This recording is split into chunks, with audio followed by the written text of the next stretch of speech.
to Author Nation Interviews, your go-to source for elevating your author journey. I am Melody Ann, your host, and I'm thrilled that you are with us today. As part of the vibrant Author Nation community, you gain access to a wealth of resources on authornation.online. From writing expertise to savvy marketing strategies, we've got everything you need as a nonfiction author. All right, this episode, I have to tell you, is personal to me. As a teen dealing with a dysfunctional family, I read many memoirs to help me find that path forward. I also rewrote my story as part of my healing journey. It's a large part of why I do what I do now. So today we are talking about the power of a transformational story in the healing process for author and reader. So grab a hot drink, curl up, and let me introduce our guest. Laurie Singer is a licensed marriage and family therapist, board certified in applied behavior analysis, who leads the Camarillo, California-based Laurie Singer Behavioral Sciences, Inc. Motivated by personal tragedy, she focuses on a team approach to resolve mental health issues using behavioral and cognitive therapies. Her book, You're Not Crazy, Living with Anxiety, Obsessions, and Fetishes, is designed to help those who suffer deeply from anxiety and its manifestations, especially in these times of escalating mental health concerns. Released in April 2021, very apropos time, it employs case studies and worksheets to empower individuals. With postgraduate certification from Kaplan University, Laurie has been a behavioral specialist since 1995. And has a master's in educational and psychology from Cal State Northridge. She is also an accomplished endurance athlete recognized in the Ventura County Sports Hall of Fame. Let's welcome Laurie Singer. Hello, Laurie. How are you today? Good. Thank you for having me. Good. So I want to first ask about your inspiration for writing the book, You're Not Crazy. Can you just back us up just a little bit before we talk about the book? Sure. Life is a journey, and this whole how everything unfolded as far as even going back to school and achieving the academic accolades that I've had and all of that, it just kind of fell into place. Once I began my practice and other physicians in the area started making recommendations and referrals to me and to my company, they would say, Laurie, your methodology really works. And we think that maybe you should write a book because it would help others who couldn't afford to come in or who are afraid to come in. And, the self-help books are a very useful tool for some individuals. And so this was presented to me probably 15 years ago. And I just never had time. It was one thing after the next, building my practice, family things that come up. But I always like to set goals for myself. I'm very goal oriented. And so when I did turn 60 about 4 years ago, I thought, I'm going to set another goal and I'm going to write this book. And that's how it transpired. That's brilliant. And I love the fact that it acknowledges that there are some people who just can't come in for counseling or therapy.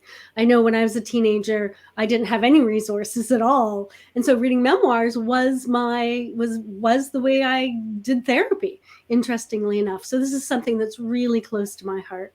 So you've mentioned the use of real case studies in the book. I think this is so important. So how do these stories contribute to the rebuilding journey, and how did you choose which case studies to include? Some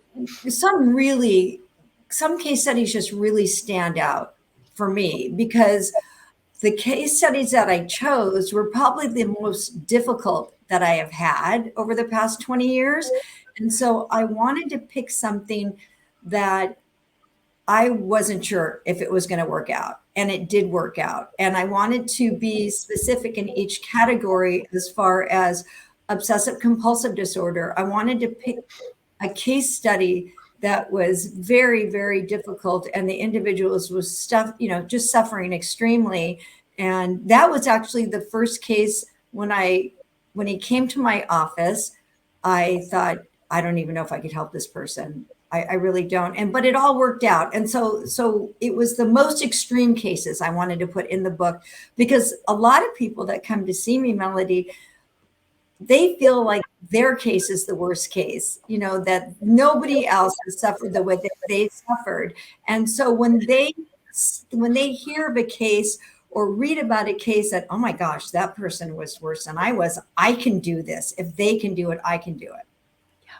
Brilliant. And that's you've just nailed why I read memoirs as a teenager. I read memoirs of people who had even more horrific lives than I did, and I thought, well, they did it. If they did it, I can do it. There's hope for me, right? And here's some Exactly. way forward. So that's brilliant. Now, when I was introducing the show, I talked about me writing my own story as part of the healing process. So, and you also talk about writing a story as a rebuilding process, but you also discuss writing a motivational story. So can you elaborate on the where does storytelling fit into this rebuilding process? And why is it so integral, not just for healing, but for moving forward for that motivation?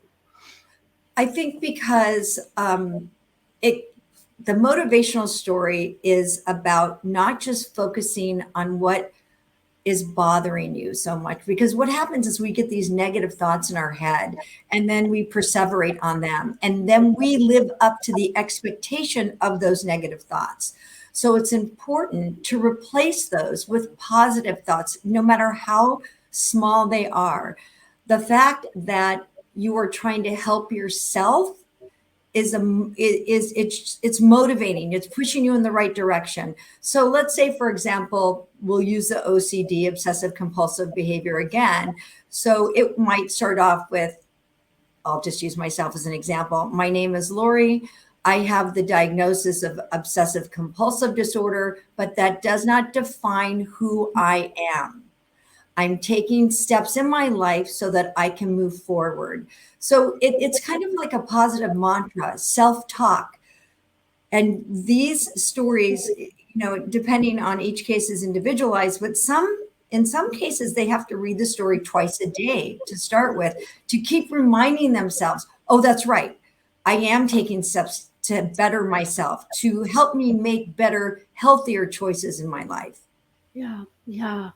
Yeah, and I think that is especially true for people who grow up with very negative messaging, or people with a diagnosis that often has negative messaging around it. And your book, one thing is fetishes, and I know that there is at least a segment of society who just doesn't understand, and there's stigma around that. And so when you're dealing with that stigma, I can imagine that motivational story is even more important, because you're supporting yourself when you're feeling unsupported by others. Can you talk a little bit about that? Yes, so I still remember the first fetish case I ever got, and this individual had just moved out of the house, 18 years old, and he was hiding it from his mother. And his mother thought that I don't know what she thought, it was a sensory issue because he liked to wear certain clothes. So she said it was a sensory issue, which it really wasn't a sensory issue. It was more along the lines of fetish.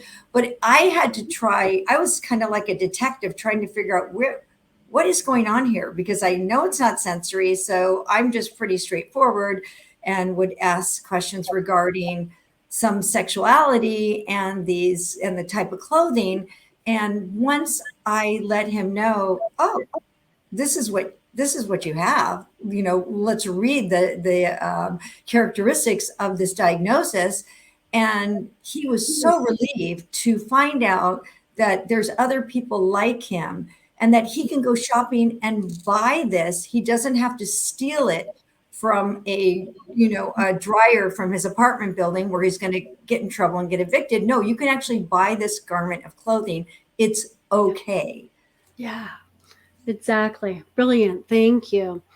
And so for as I said, for me, storytelling was incredibly effective, and writing my story made a huge difference in my life. Although I thought of it as a healing, not a motivation piece, which eventually I did, but it took me a long time to get there.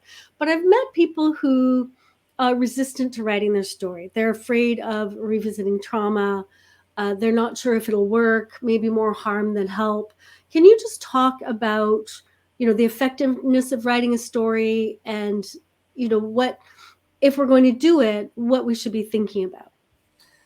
It's interesting that you say that because it's kind of twofold. So when people come to see me, they're experiencing typically anxiety, and the anxiety can be tied to a different disorder. You know, even if you have ADHD and you don't have any executive functioning skills, which leads to anxiety because you're procrastinating, you don't get anything done, you don't know how to manage your time.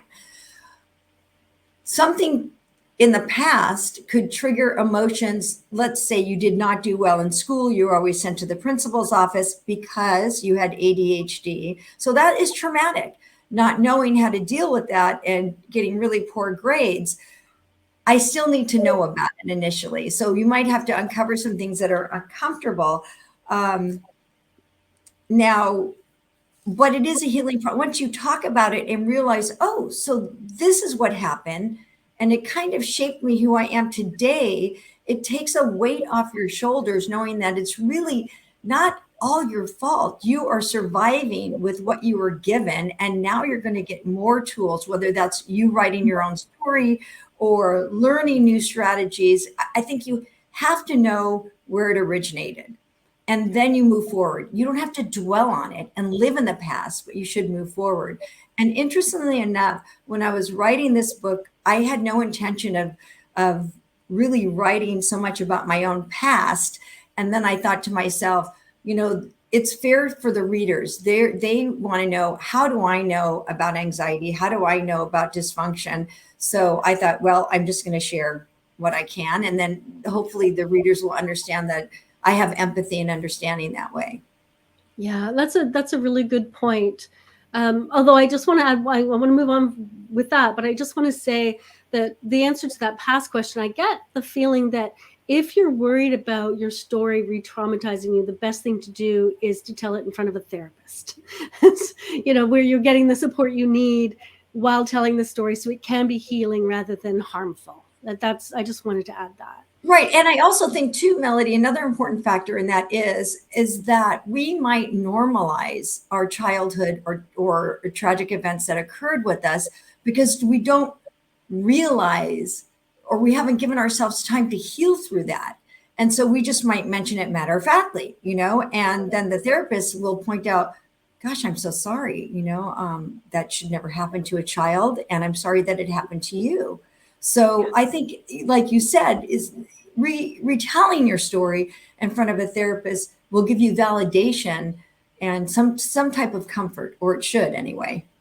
Yeah, brilliant. And now about telling your story in your book, I think this is really interesting because as a writing coach, as someone who supports people writing books, we often talk about whether their story belongs in the book or not. This is one of those big questions.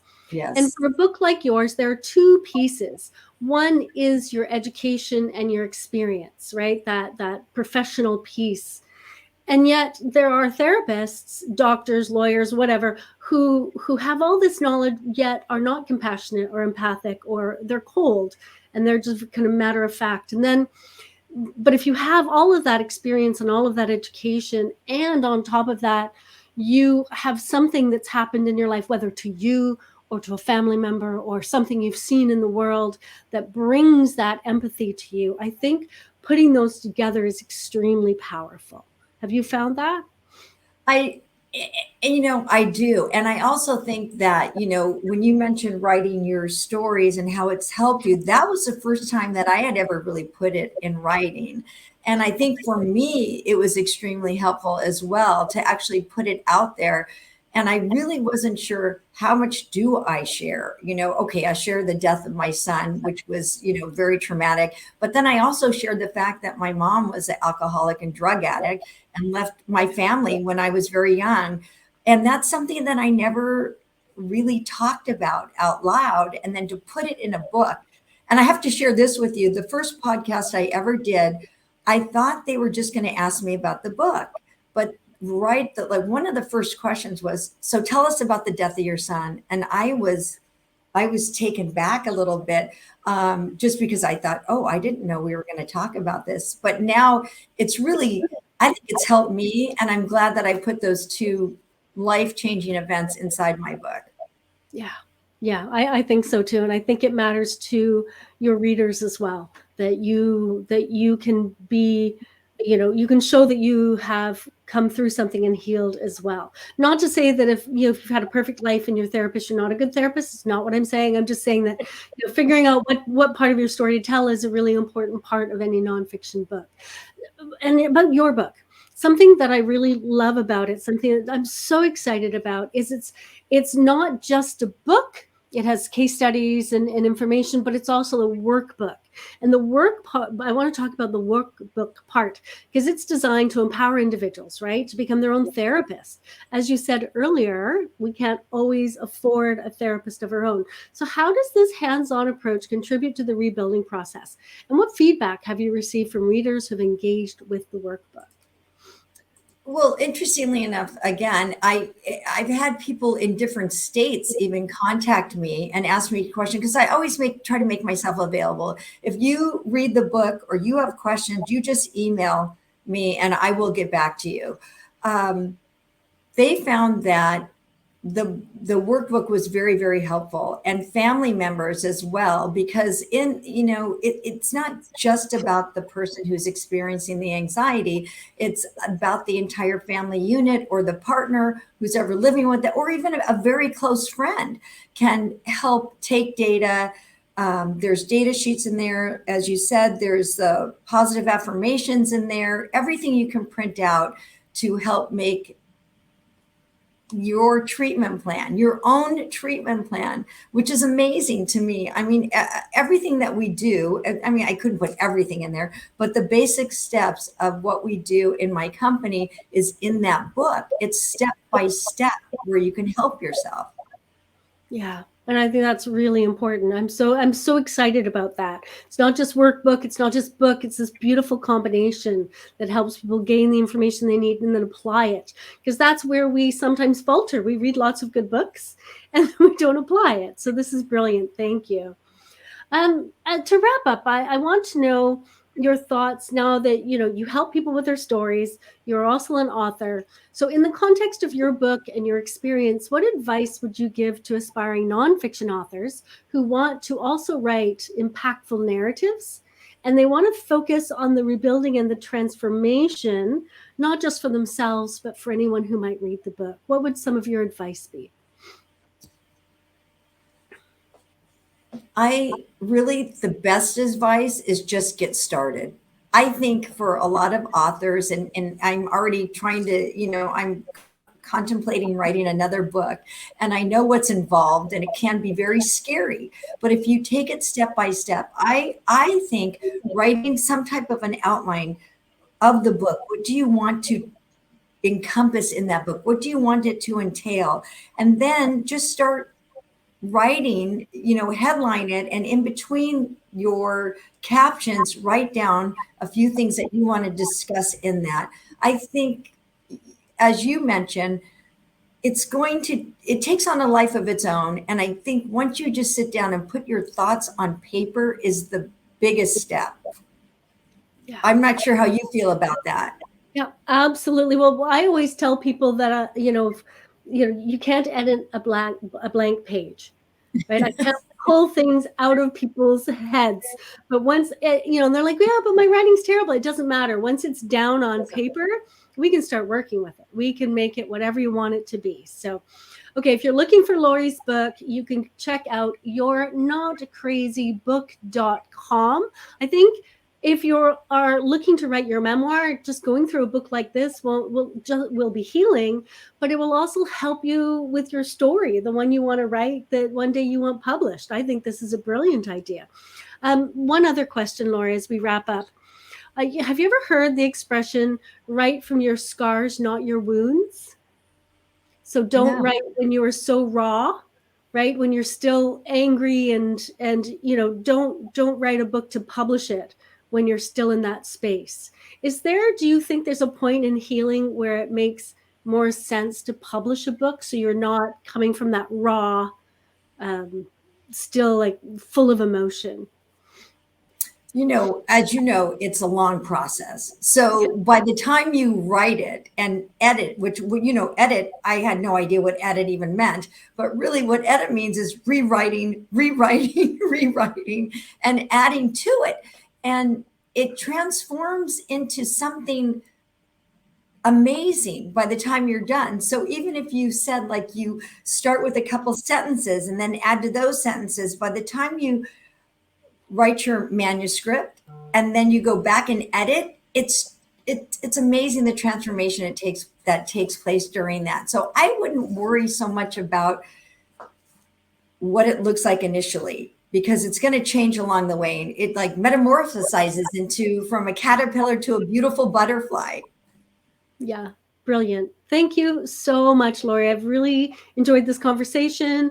And you've said so much that's important, not just for healing, but also for authors looking to take their stories. Because I truly believe that as we write our own memoirs and we put them out in the world, there's someone out there who will read that, someone like my teenage self who will read that, and it'll make a huge difference in their life. So thank you so much for coming on the show today. Oh, you're welcome. Thank you for having me. It's been fun. Thank you. All right. And everyone out there, thank you for joining Author Nation interviews today. We hope you found the conversation inspiring and impactful. I know I did. Now, don't forget to visit authornation.community for writing advice, marketing advice, and community support. And so come join the conversation and connect with fellow nonfiction authors who share your passion and drive. We value your feedback and support. If you've enjoyed this episode, please take a moment to leave us a comment or a review, subscribe, and share it with others who may find it valuable. Your engagement helps us continue to bring you insightful content and serve the nonfiction author community. Keep writing, keep creating, and keep sharing your stories with the world.